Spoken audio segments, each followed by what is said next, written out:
Hai, welcome to Redefine Grace. Mari kita redefinisi ulang cara kita berpikir sesuai dengan kebenaran firman Tuhan tentang kasih dan kebaikan Tuhan. Hari ini kita akan membahas suatu hal tentang pengalaman bersama dengan Tuhan. Karena banyak orang merasa Tuhan itu jauh. Apakah Tuhan itu jauh atau dia dekat? Mari kita saksikan. Banyak orang hidup di dalam bayang-bayang.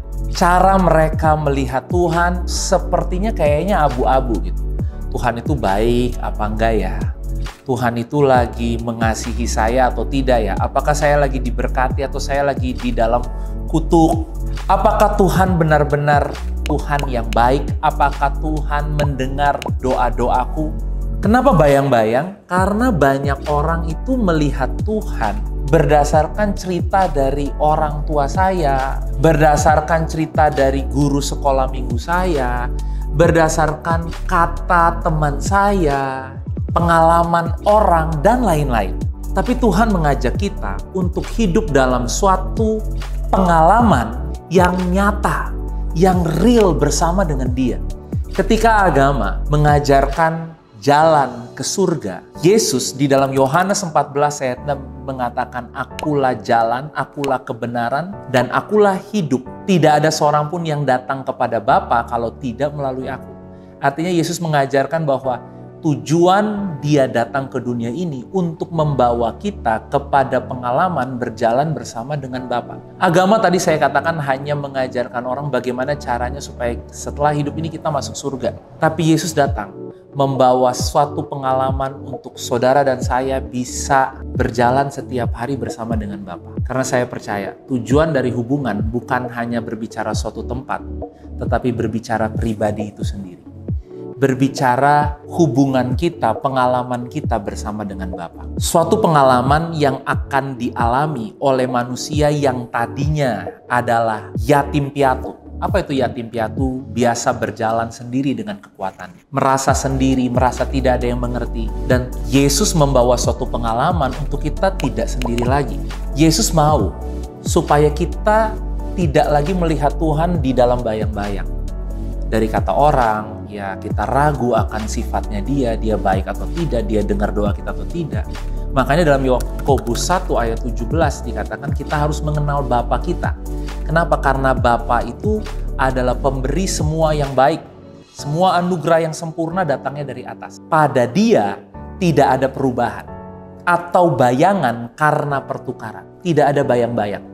Artinya nggak ada abu-abu, nggak ada samar-samar. Pasti. Dia adalah Tuhan yang baik. Dia adalah Tuhan yang selalu melimpahkan semua yang baik, yang sempurna di dalam kehidupan. Tuhan mau kita mengalami perjalanan setiap langkah bersama dengan Dia. Merasakan kebaikan dan kehadirannya. Karena ketika Yesus memulai pengajarannya di dunia ini, Yesus bilang bahwa ini yang aku mau beritakan. Kerajaan Allah sudah dekat. Bahasa Inggrisnya mengatakan, "For the kingdom of God is at hand." Artinya kerajaan Allah, Tuhan itu saat ini ada di dalam jangkauan. Tuhan itu dekat, Tuhan itu nggak jauh, dan inilah kebenarannya. Pertanyaannya saat ini, bagaimana saya bisa mengalami kedekatan dengan Tuhan? Ada dua hal yang akan kita pelajari. Yang pertama, set your awareness. Mari kita atur apa yang menjadi kesadaran kita setiap hari. Karena apa yang kita lihat, apa yang kita rasa, seringkali itu yang lebih kita sadari. Kesibukan kita setiap hari, masalah kehidupan kita, sering membuat kita terbuai, sering membuat kita dikendalikan olehnya.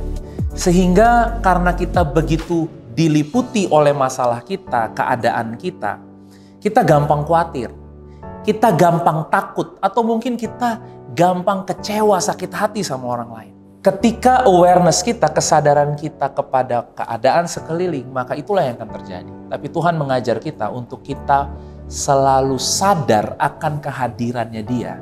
Lebih kita sadar akan masalah atau keadaan apapun. Masalah dalam hidup ini bukan Tuhan ada atau tidak.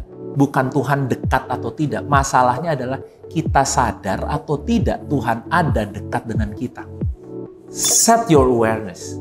pastikan kita terus diliputi dengan kesadaran bahwa Tuhan ada, Tuhan dekat. Tuhan mau selalu berbicara dengan saya.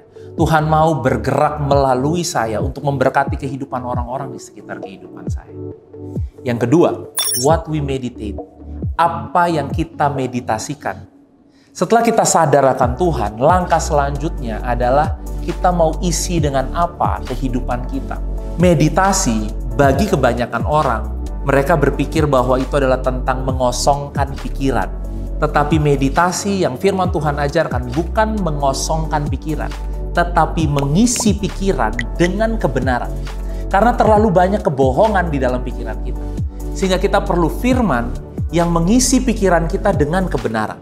Dan ini berarti kita harus memberikan waktu, kita harus memberikan ruang untuk kita mau merenungkan, memikirkan, mengingat, dan tinggal di dalam firman Tuhan.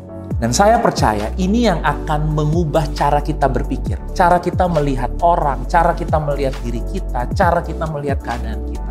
Kalau yang kita meditasikan setiap hari hanya kekecewaan, maka yang keluar dari mulut kita, perkataan kita, tindakan kita itu semua tentang kekecewaan. Yang kita isi yang pahit, semua yang pahit yang akan keluar. Yang kita isi yang buruk, maka semua yang buruk yang akan keluar. Tapi ketika kita mengisi dengan firman, dengan kebenaran, maka semua yang baik akan mengalir dari dalam kehidupan kita. Tuhan tidak mau kita melihat Dia dengan bayang-bayang.